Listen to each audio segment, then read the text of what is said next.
আসসালামু আলাইকুম রহমতুল্লাহি ওয়া বারাকাতুহু। কেমন আছেন সবাই? আশা করি ভালো আছেন। ভাই বোনেরা, আজকে একটা জরুরি টপিক নিয়ে কথা বলবো। আর টপিকটা হলো ড্রাম রোল ইফেক্ট। কল্পনা করুন, আমাদের প্রিয় মোবাইল ফোন।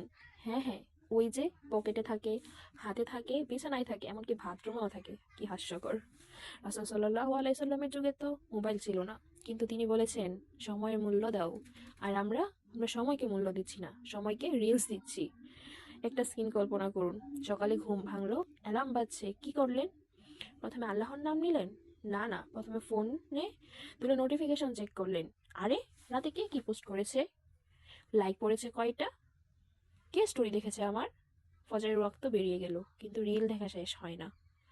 আমাদের অবস্থা এমন হয়ে গেছে, ফোনের চার্জ 100%, খুশি।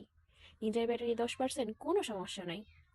একবার এক ভাইকে জিজ্ঞেস করলাম, আচ্ছা ভাই, তুমি কতক্ষণ মোবাইল ব্যবহার করো? সে বলল, দিনে মাত্র 8 থেকে 10 ঘন্টা। বাহ! আমি বললাম, ভাই ঘুমাও কতক্ষণ? 6 থেকে 7 ঘন্টা। তাহলে বাকি সময়টা কি করো? ফোনে চার্জ বসিয়ে রাখি। ভাইরা, শয়তানের নতুন অস্ত্র কি জানেন? প্রথমে সিগারেট, তারপরে ড্রাগস, আর এখন স্ক্রলিং। একটা রিল দেখি তো আরেকটা, তারপর আরেকটা। হঠাৎ দেখি 2 ঘন্টা চলে গেছে। আর শয়তান পাশে বসে পপকর্ন খাচ্ছে আর মজা নিচ্ছে। চালিয়ে যা ভাই, চালিয়ে যা। আল্লাহ কোরআনে বলেন, সময়ের কসম, নিশ্চয় মানুষ ক্ষতির মধ্যে আছে, সূরা আসর। আর আমরা সেই সময় দিয়ে কি করি? কারো স্টোরি দেখি যে কি খাচ্ছে, কারো পোস্ট দেখি কোথায় ঘুরছে, কি পড়ছে। ভাই, ওর জীবন ওর, তোমার জীবনটা কই গেল? একটা মজার ব্যাপার, আমরা ফোনে ডো নট ডিস্টার্ব মোড লাগাই, যাতে কেউ ডিস্টার্ব না করে। কিন্তু আল্লাহ যখন ডাকেন আজানের সময়, তখন কি করি? আরেকটা রিল দেখে নামাজ পড়বো। আর আল্লাহ বলেন, বান্দা, তুমি তো আমাকে ডো নট ডিস্টার্ব করে রেখেছো, তাহলে সমাধান কি? খুব সিম্পল 3টা টিপস দিচ্ছি। 1. ফোনের সাথে বিয়ে করো না। বিয়ে করতে চাইলে ভালো কাউকে খুঁজো। প্রতিদিন একটা টাইম লিমিট রাখো, অ্যাপে স্ক্রিন টাইম লক লাগাও।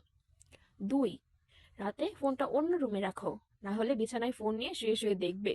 আর সকালে উঠে দেখবে তোমার মাথার নিচে ফোন, আর না হলে তোমার নিচে ফোন। কি হাস্যকর! প্রতিবার ফোন তোলার আগে বলো বিসমিল্লাহ, তারপর ভাবো, এটা কি সোয়াবের কাজ নাকি সময় নষ্ট? যদি সময় নষ্ট হয়, ফোন নামিয়ে রাখো, জিকির করো, কোরআন পড়ো, মা বাবার সাথে কথা বলো।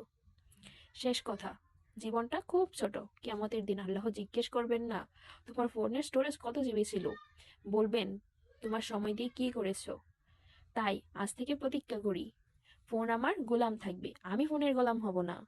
আল্লাহ আমাদের সবাইকে সময়ের মূল্য বোঝার তৌফিক দিন, মোবাইলকে কন্ট্রোল রাখার হিম্মত দিন। আমিন।